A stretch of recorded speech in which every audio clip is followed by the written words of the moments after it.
Here, this will serve as a good spot to cross over. Arlecchino, hold up a second. Since you brought us all this way, would you mind telling us what you've got planned? We still haven't got the slightest idea what's going on here.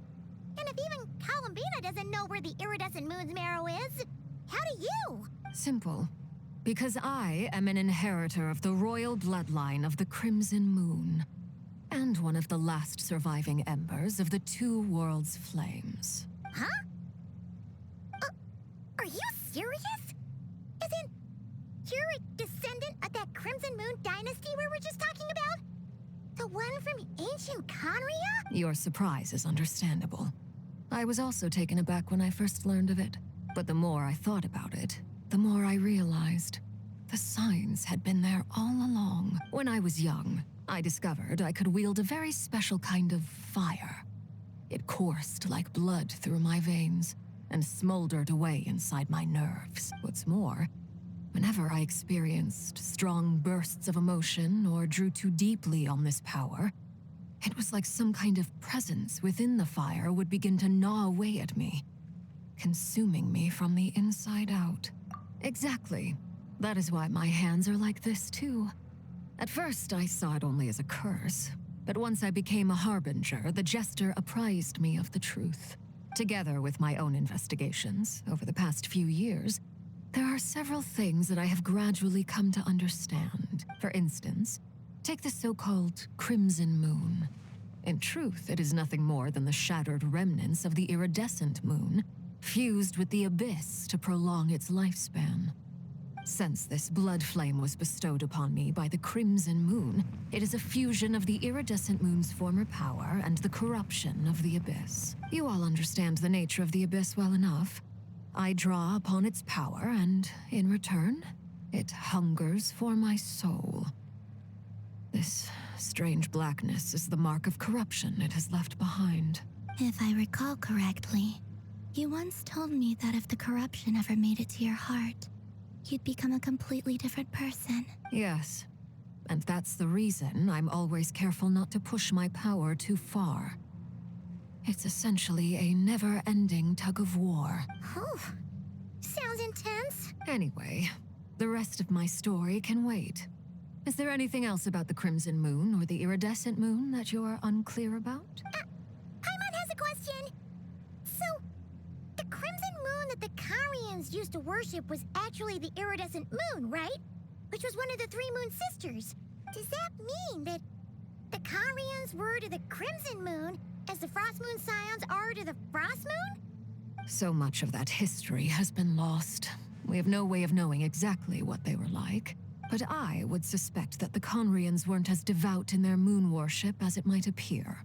The Iridescent Moon's remains simply served as their link to the Abyss. Later on, perhaps someone discovered a way to make direct contact with the Abyss.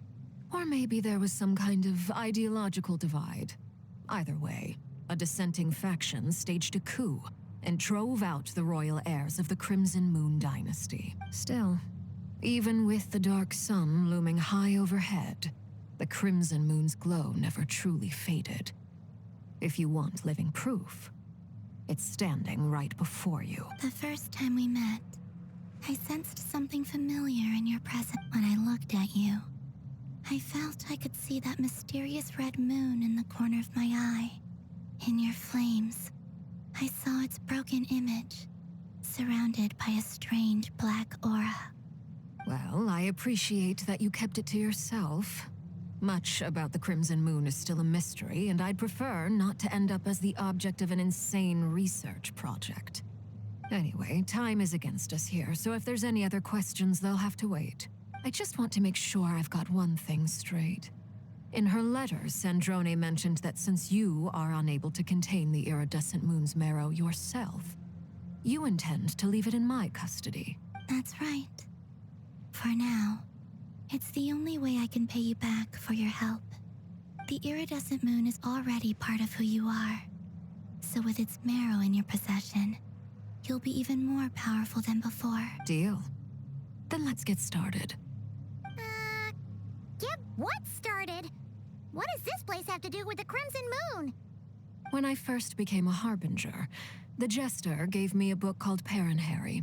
also known as Leobranto Inamorato. You should be able to buy a copy next time you're in Fontaine. It's a love story set in the Crimson Moon era. But setting aside the tangled romances of its characters, it also records a few interesting details. In the Crimson Moon era, or so the story goes, there was an orphanage that received children from beyond the bounds of this world and subjected them to a peculiar induction ceremony. Beyond the bounds of this world? For real? And what kind of The Crimson Moon sages looked beyond this world for beings with powers that surpassed the gods. But fearing they might lose control, they subjected these children to a process of refinement. They made these children crawl up a fireplace and kept asking them, "Have you died? Did you see it?" Until they finally admitted to having died and seen a crimson moon. The adults embraced the children who passed the ritual, telling them, "Within the fireplace, you have traversed the flames between two worlds. Here and now, you are born anew." The book leaves much unsaid, but I suspect that this was their way of branding the children they had enrolled, leaving an indelible mark upon them so that they would forever live in the Crimson Moon's light. That explains why I can't sense the Crimson Moon's marrow in this world. It makes sense that it would be sealed in a special space that can only be accessed temporarily through some kind of ritual. There's no fireplace here. Do you see a chimney anywhere? Oh, are we supposed to build it ourselves? That won't be necessary. The fireplace is purely symbolic. The key to the ritual is crossing the flames between two worlds.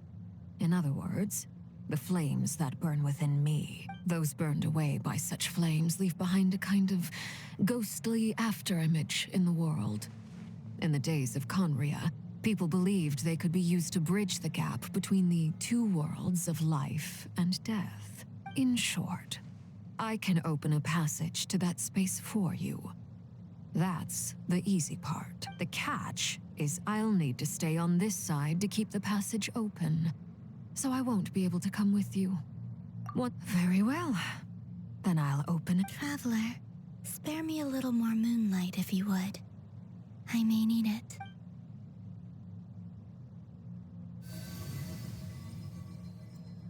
Thank you. I feel like I've recovered some of my strength now.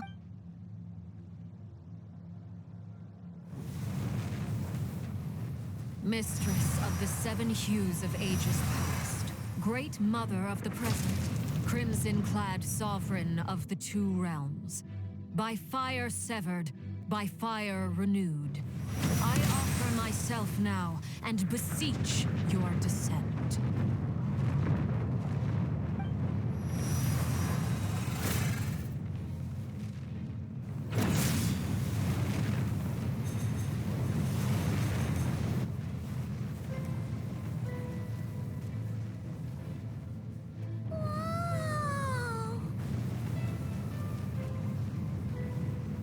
One word of advice. As you're crossing over, no matter what voices you hear, do not answer. Got it.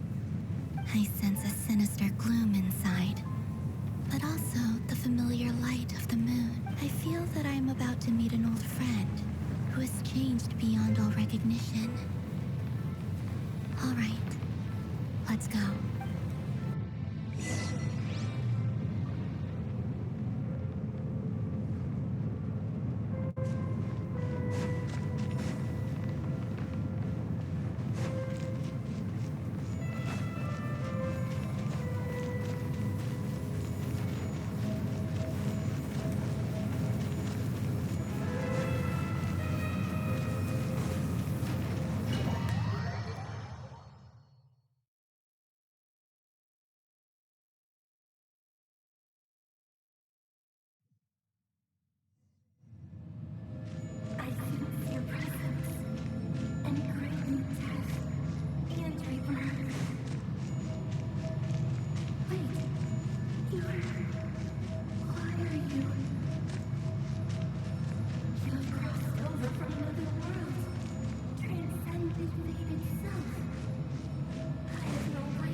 fragments of your broken body, seized by the abyss and hung up aloft like mummified remains.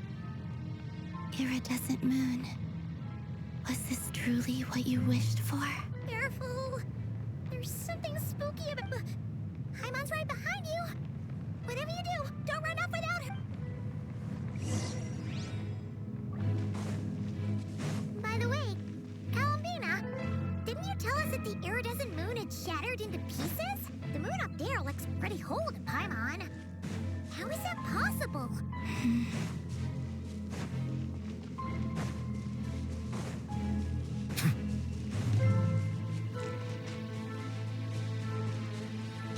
Settle down!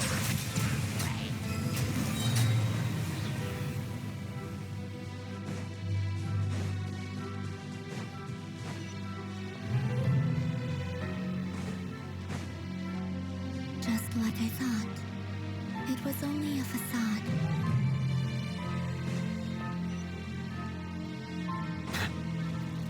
Silence!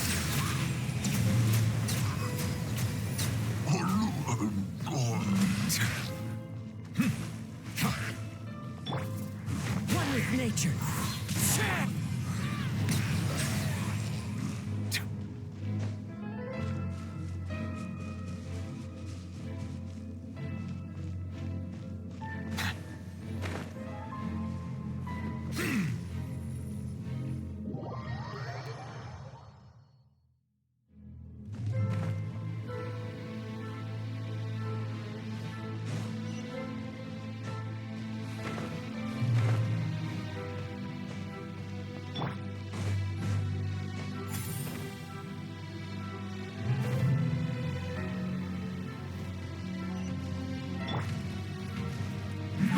Time to go. The wind knows me. Settle down!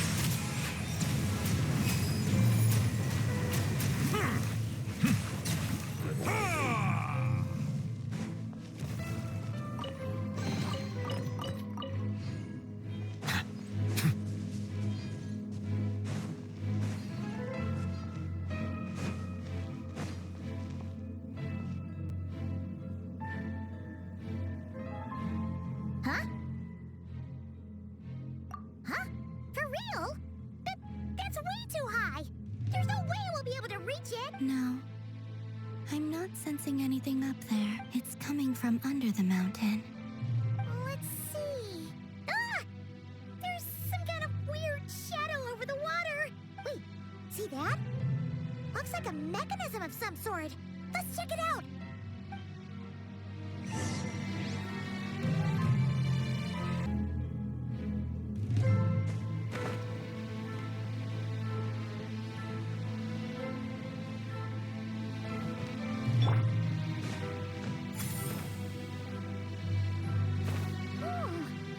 Looks like a device from the time of Karia.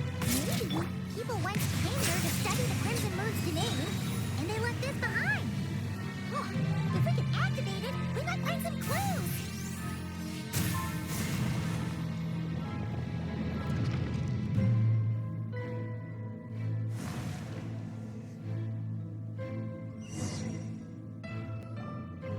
Hey, look at that! Now that the mechanism's running, do you think these mechanisms might be the key to... Felindis, we'll leave the rest of the research in your hands. We'll be heading back now. I hope this isn't ruining date night. Ugh. Mind your own business. Just leave me some snacks on the table. Felindis? Is that Rear's girlfriend? How come we're hearing her voice here? Oh, yeah. So, do you think she was studying this strange space all along? The abyss has made this space extremely unstable. Maybe that's why some of the things she said and did were preserved here. Like echoes. Or after images. Whenever I see this view, it takes me back to a poem from my childhood. Waning moon, oh lifeless damsel, weeping on the mountain crest. Mourning still in wistful tone, her fragile soul now laid to rest. For me, of all people, to be here investigating the mysteries of the Crimson Moon space, Is it a coincidence? Or something more?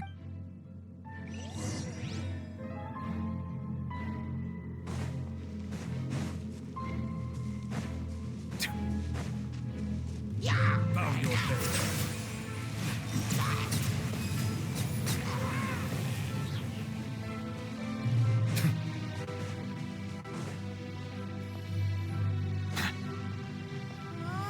Looks like the Abyss has messed up this mechanism. We need to find a way to get it working again. Let's see if there are any other devices nearby.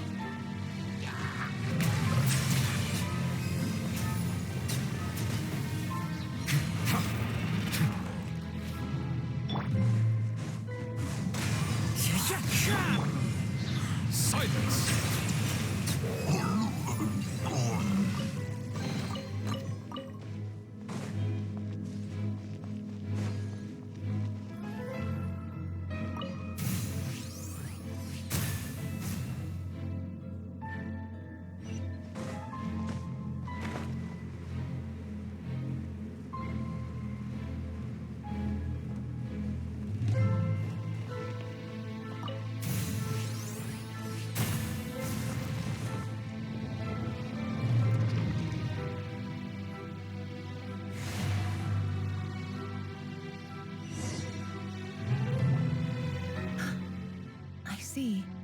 So the moon marrow, or rather the power of the 3 moons, is the key to unlocking.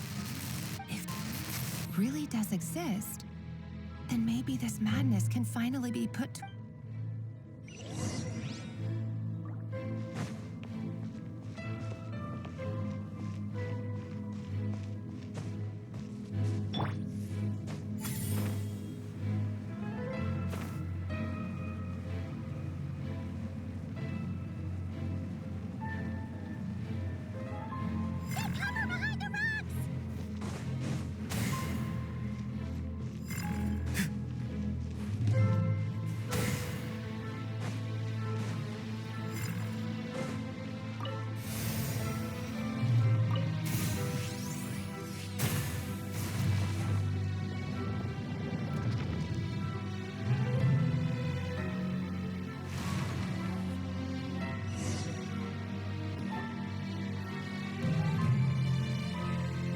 With the Abyss inhibitors in place, I should be able to access the chamber with the moon marrow. Oh, Revier, with every step you take, you're drifting further from what you truly desire. But you're not the root of the problem. Ever since that outsider set foot in Conria, the Vinster King has sunken deeper into madness. If only I could get my hands on that outsider.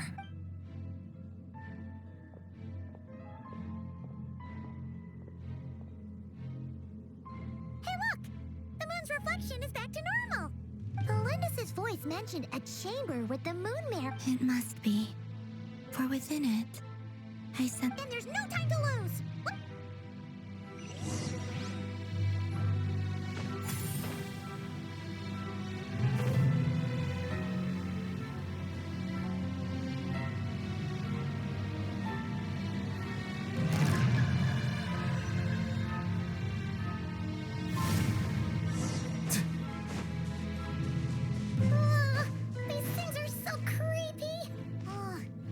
Looks like we'll have to destroy them if we want to get to the Iridescent Moon's marrow. Settle down.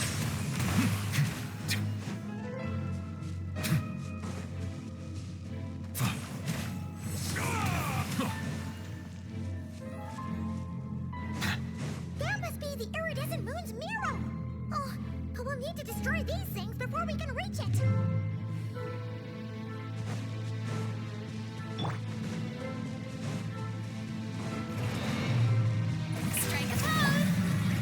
Into the wind.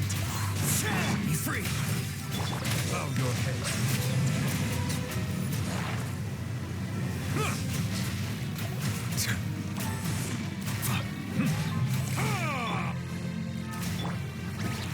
One with nature. Settle down.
The iridescent moon's marrow, still burning away like an undying flame, yet now contaminated by the abyss. It has taken on a new form entirely. If we can purify the abyssal power within, we should be able to obtain its untainted essence.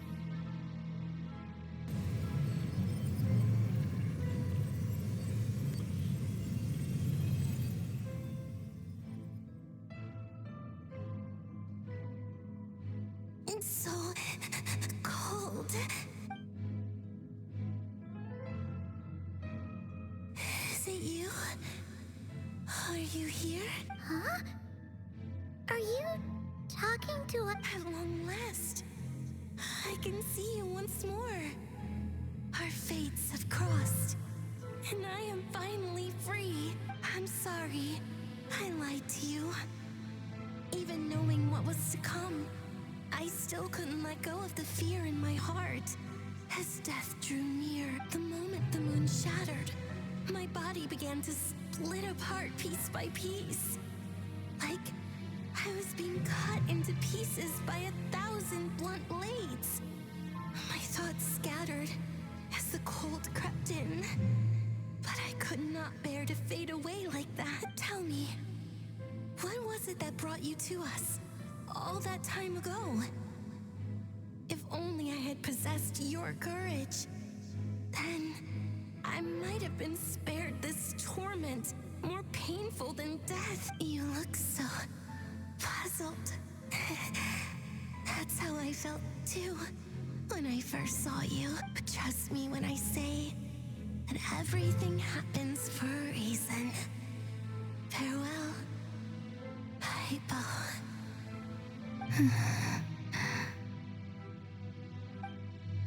What was that all about? Was that the goddess of the iridescent moon? It sounded like she was speaking to a long-lost friend. But none of us have ever met her before, right? Perhaps. She took me for the goddess of the frost moon she once knew. For a fading soul like hers, our auras must be too similar to tell apart. But anyway, we've got the iridescent moon's marrow now. That should help you regain your strength. All right, time to leave this place and meet back up with Arlecchino. Let's go.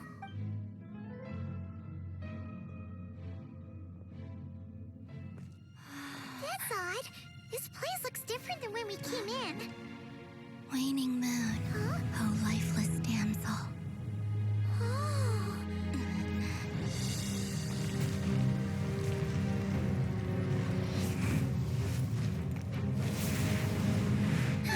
Hurry! The place is collapsing! It wants to trap us here. Who's it? The abyss? Now we've taken the moon marrow. All that's left here is a dark will. It will show us no mercy.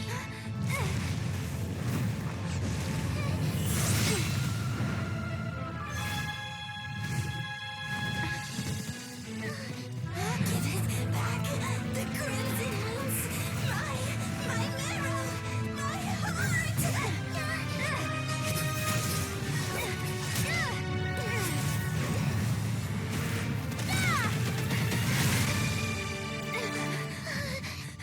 Finally!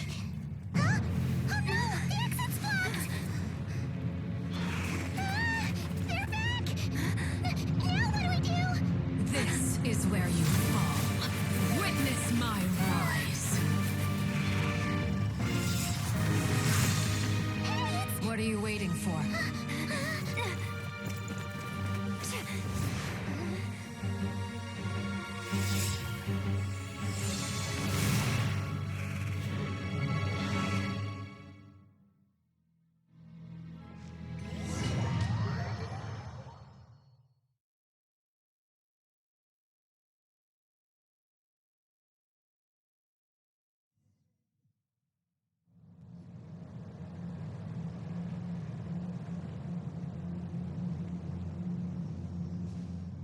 Oh, wait. Was that you, Arlecchino? Did you save us? Wait, your hands! They're... Oh, this? Don't worry. It's a small price to pay. The Abyss wanted to trap you inside, and I defied its will by bringing you out. No wonder it's a little angry. No. I have paid the price, albeit a small one, and it cannot be undone. My hands have already fused with the Abyss. Purification would simply destroy whatever's left of them. But surely... Oh... We're so sorry, Arlecchino. Paimon can't believe you'd make a sacrifice. As much as I'd like to call it a favor, the truth is I was simply holding up my end of the deal. Well, Columbina. Yes, you did your part. And as promised, I will leave the iridescent moon's marrow in your care. From this day forth, may the two worlds' flames burn ever more brightly.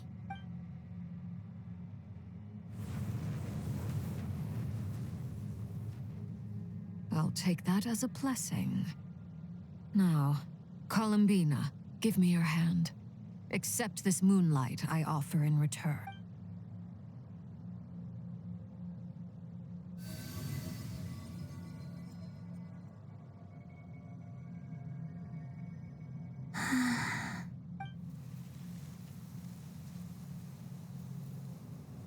Feeling stronger? Hey, Columbina! Are you okay? I'm fine.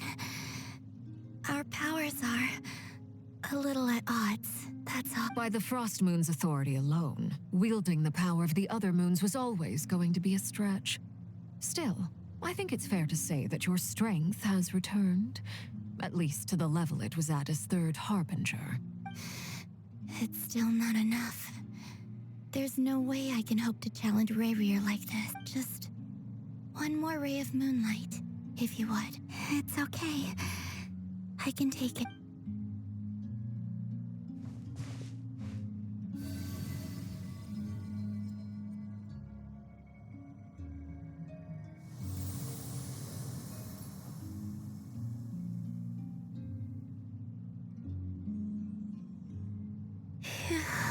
How about now? At the very least, I won't have to stay hidden like Papa. I want to see him gone from Not Cry. The ray here of Solnari and his wild hunt must be sent back where they belong. Well, it's good to have something to aim for. You certainly seem more alive now than you did earlier. When I first met you, you didn't strike me as a ray of moonlight. More like a wisp of fog drifting in from who knows where, ready to scatter at the first sign of a breeze. But now, you're full of vitality, just like the Frost Moon, once the brightest of them all. May you keep shining, Columbina. This is who you are. Thank you. Look after yourself too, Arlecchino. I know you have plans of your own, and that's why you're always seeking to grow stronger. But whatever you're after, don't let the Abyss take a hold of you. I do not wish to see you go down the same path as Rayrier. I appreciate the concern, Columbina. Although perhaps it's time you took a new name. A new name? Kutar, the Moon Maiden, Columbina. They're nothing more than code names. They describe who she is and the roles she's played, but they're not her real name. We often use code names in the House of the Hearth, too. But it's knowing your real name that keeps you grounded. Up till now, you've been living a wandering life, so you've probably never really cared. All I'll say is this. Once you've defeated Rayrier, give it some thought. All right, that's it from me. I'll get you back safely first, then go meet up with Sandrone. You're the best! I appreciate the gesture. It speaks to your good character. Anyway, let's get going. There are more urgent things to do right now than trade compliments.